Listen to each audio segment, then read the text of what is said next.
Welcome back to another video, and in today's video we have our 2025 mid-year awards.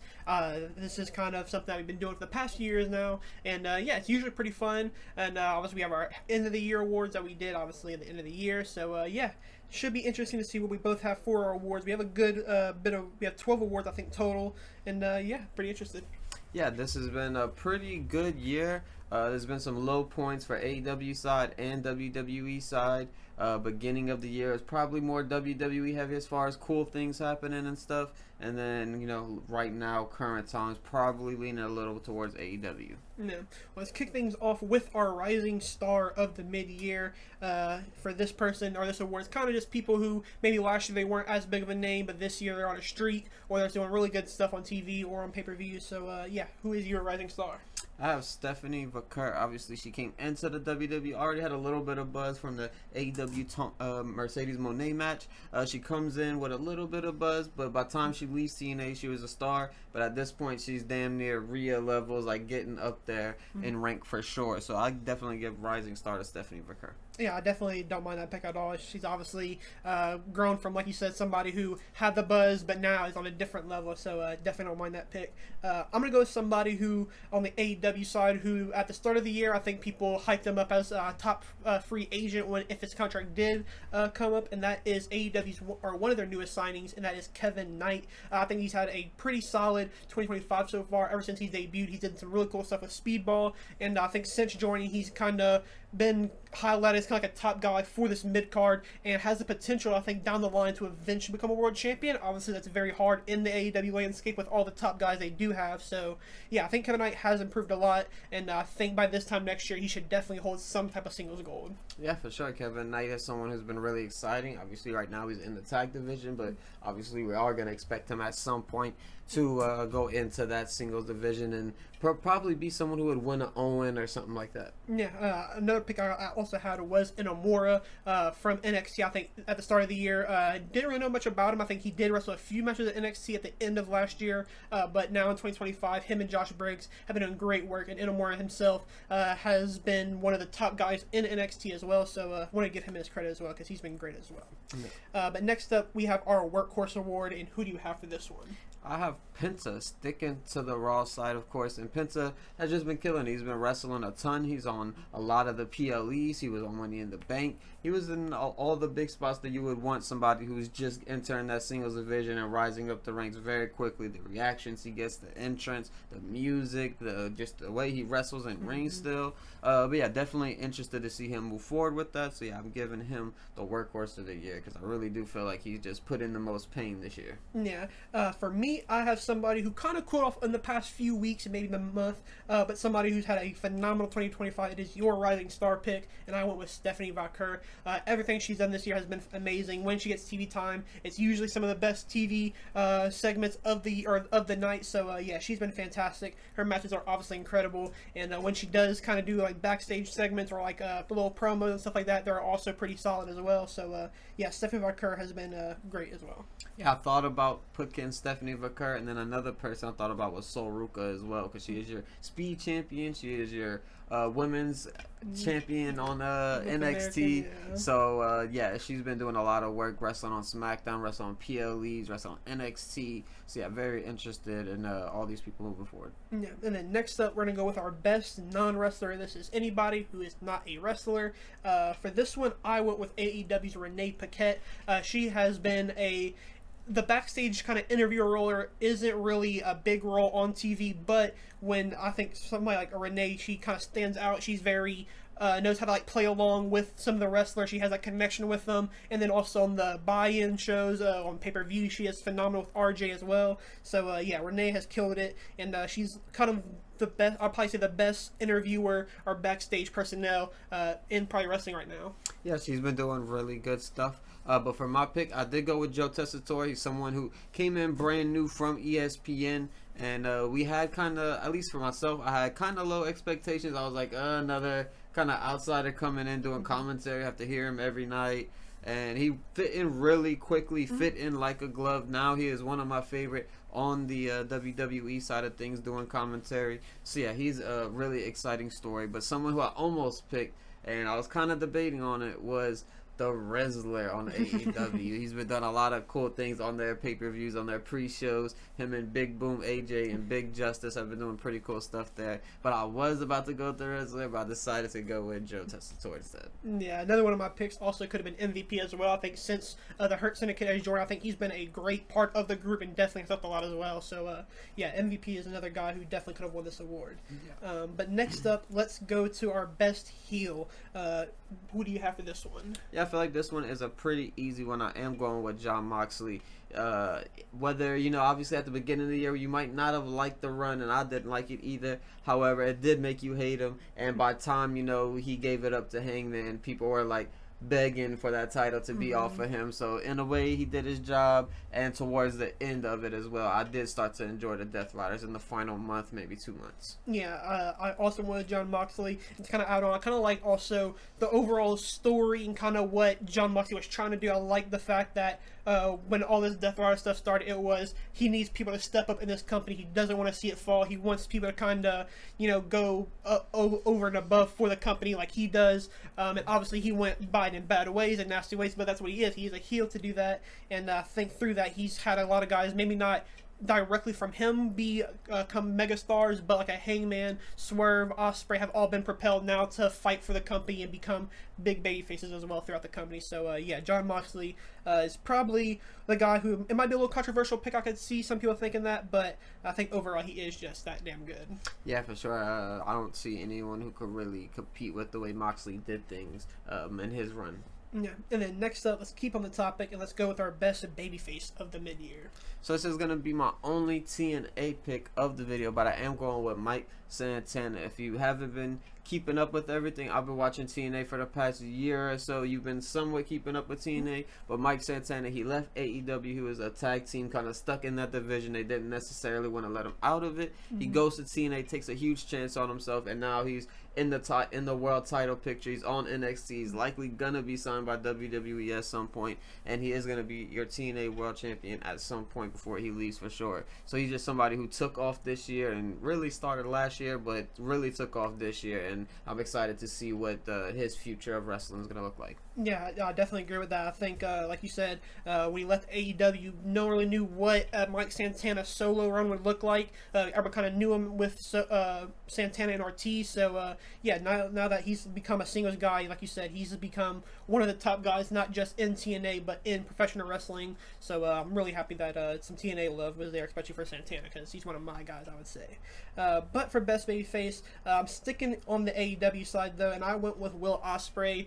Just somebody who bleeds the colors of his company, and just he's somebody who, when you see him, you kind of get that big smile on your face like, damn, something cool is about to happen, because it's Will Ospreay. And whether that is just because his technical ability in ring and what he can do, or just the fact that I think he is kind of has that babyface charming style to him as well. So yeah, Ospreay is obviously, it's so hard to really not give him awards sometimes, but in babyface, I don't also feel like there was a huge babyface this year as well. I think there's a few more heels kind of stepping up this year, but I think some babyfaces kind of lacked this year in a way. Yeah, for sure. And then next up, let's go to our best feud of the year. And for our feud of the year, I think we might have the same one, and that is Lyra versus Becky. Something that's somewhat recent, but I feel like it deserves this spot because all the promos have been good. All the matches have been amazing. Some of the best women's matches that we've literally seen. Match of the year contender quality. And yeah, it's just been really, really fun, really good. I like the inclusion of Bayley into the feud to make it feel more interesting for that little middle period of Becky and Lyra. And now finally, potentially at least finishing this feud at SummerSlam versus Becky would be very cool to see. And yeah, this is something I'm very excited to see because Lyra wasn't really getting the reactions that you would want for Lyra, but now in today's world she is leading up to that top star role, leading up to a world championship role after only becoming an Intercontinental champion for a short amount of time. Yeah, like I said, we both had Becky and Lyra, and yeah, since WrestleMania it's been great. Although in the moment I did hate what happened to Bayley, having that Mania kind of set up for her and then just have it taken away. It was kind of unfortunate, but kind of in hindsight now, I think it kind of worked out for everybody. Obviously Becky and Lyra, we knew we were going to get the tag team, but then when it ended the night after and we got this big feud, I think it's kind of been a huge hit. Like you said, all the promos have been great, the matches have been just as good as well, and yeah, we're definitely not over with it, but I do think this could be a winner of the end of the year awards as well. For sure. And then next up, we're going to go to the best pay-per-view of the mid-year. And this is going to be another recent one, but I don't think anyone would blame me for this, and that is Evolution. Just one of the best pay-per-views of the year so far, from WWE side of thing and AEW side of things, and just in general as well. So, and this is recorded before Slammiversary, right before, so just for context. But yeah, this was a really great show. I feel like I had one, maybe two match of the year contenders on the show, and it was just very fun. Yeah, I definitely don't blame you for that. Evolution is definitely, at the bare minimum, a top 2 show from WWE this year. Another one could be Elimination Chamber. I think people kind of argue that. I think that is a very good show. But for me, I did go with AEW's All In. Now that it kind of has that WrestleMania-esque feel to it, it's their biggest show. Now it's kind of hard to not beat All In because of the big moments you're going to get, some returns you might get, and whatever. But yeah, this All In particular, you have the big Hangman winning, a phenomenal match with Swerve and Ospreay, Swerve Ospreay and the Bucks. They had the phenomenal match, and yeah, there's a lot of great stuff on that. Could have also went with Double or Nothing or Revolution as well. But yeah, I definitely think All In is the new WrestleMania, but now for AEW. Yeah, for sure. And then let's go to the best match of the mid-year. Yeah, best match of the year. I gave it to a very early one that happened in the year, and that is Toni Storm versus Mariah May with the Hollywood ending. One of the best women matches that we've seen. I feel like this fit every style of wrestling that you could possibly like. If you like hardcore wrestling, this was definitely that. There was bloodshed, there was tables, there was chairs, there was glass or something. It was an incredible match. And obviously the graps are always going to be good in a Toni Storm match. The kind of Mariah May keeping up with the fast pace and all that, and it kind of made Mariah May into who she is and gave WWE a reason to sign her and put her in the position that she's in today. So yeah, this was an incredible match, an incredible storyline and feud from the AEW side of things. So yeah, very excited to put this match on the card and see if it lasts until the end of the year as well. Yeah, like you said, I also have Toni and Mariah May from Revolution. Yeah, it was just phenomenal. Not only was the technical stuff of the match as well, the visuals throughout the entire match were very nice. I love that final shot of them laying down on the mat as Toni pins her, and then the big V in comes on the Jumbotron. I think that's one of the best visual shots of the year from AEW and just in wrestling in general, I think. But yeah, that match is something I think will hopefully tell the test of time, because that, like I said, that was truly a crazy moment, because it wasn't even that long of a match either, but it feels almost like an eternity long match because of how interesting and how crazy stuff was going on throughout the night. But yeah, next up, let's go to the promotion of the year. Yeah, for this one, I am going to go with AEW. I feel like, WWE did a lot of good work at the beginning of the year, kind of leading into Mania, and then from Mania to a few weeks, maybe a month or two after, it was kind of a little bit dull, a little bit boring, but they are starting to pick it back up, and it'll be a little bit closer, I believe, headed towards the end of the year. But I am going to go with AEW. They have the return of Darby that just happened. They have Hangman Adam Page winning that world title. Swerve and Ospreay looking great as ever. The Bucks are back in the picture. Toni Storm and Mercedes are looking better than ever. They have a lot of young women who they're signing and bringing back up into the roster, giving more time to. There's a lot of exciting things for AEW, so I will give it to them. Yeah, I also with AEW. I think from just the consistently solid TV that you pretty much get every week with AEW, you're going to have at least one solid match on there and some pretty good promos as well. And then also I think the pay-per-views is also something that kind of carries as well, because WWE hasn't been phenomenal on their pay-per-views. There's been some cool things on each one, but overall I think pay-per-views this year haven't been to par with the last 2 years, I'd say, with WWE. But yeah, AEW has been consistent. Like you said, new stars coming in and out of the company is very interesting to see, because it's nice to see a revolving door kind of with new faces. So yeah, really nice to see some variety in the company. And then now let's go to our best tag team of the mid-year. So I decided to give it to the Street Profits. I feel like they had a somewhat short title run from, I guess it wasn't too short actually, from Mania till about now, but yeah, it was a fun run. They had a lot of good matches. They had a match of the year contender at the SmackDown after Mania with that 6-way ladder match, whatever it was, but it was a very, very good match. And the whole run, they did put on consistently good matches. They did have good, funny backstage segments before the Wyatt Six did end up winning those world titles. But yeah, I will give it to the Street Profits this year. Yeah, I went with the former NXT Tag Team Champions and current and future SmackDown Tag Team Champions, but I went with with Fraxium. I think at the start of the year they were easily the best tag team coming off a high 2024 as well. But obviously since they got caught up, it's kind of been a little bit more slower because of what's been going on, how deep that division is. So I think eventually by the end of the year they will grab the tag team belts back. But yeah, I think they've been phenomenal. Hopefully the 2025 ends just as good as it started for them. Yeah, for sure. Then now let's go to our best women's wrestler of the mid-year. So yeah, this was kind of hard to pick because, you know, they have women who had a lot of matches, but maybe it was a little inconsistent. They had women who had few matches, but they were extremely consistent. You know, such as Stephanie Vaquer, Io Sky, things of that nature. And that is why I decided to pick it, is Io Sky. I was kind of torn between her, Io Sky, and Toni Storm. They've been doing a lot of good stuff. Obviously, Mercedes is in there too. But yeah, it's been a really good year for women's wrestling, I feel like. And I do feel like Io Sky is someone who came into the year. Obviously, people loved her, and she already kind of had that fan spirit about her. But now it's on a different level, and she is just an incredible person to watch. Her presence, she has everything that you would want from a star wrestler right now. And yeah, Io Sky is definitely my favorite woman of the year. Yeah, this year women have been absolutely killing. I think that's been almost the saving grace of wrestling right now is the women in both companies, I'd say. I also went with Io Sky, like you said, since winning the world champion right before Mania, going into Mania as champion, kind of being the outlier of the group, where it's more of a Bianca and Rhea kind of feud, with Io just being there because she's a champion, to having a phenomenal match at Mania, not having the best run with the belt. I wish she was kind of shown off more, but that's just me wanting to see her more because of how good she was out through the entire time. And then obviously at Evolution, coming into a big end with Naomi cashing in. So yeah, Io's had a great year, but there's definitely a lot of options you can go with. You can go with Liv Morgan, who's had a very consistent and has improved very much. You could have gone with Rhea, obviously. So yeah, a lot of great picks you could have made, but I think Io Sky is the great pick. But now for the final one, we have our best men's wrestler. Who do you have for this one?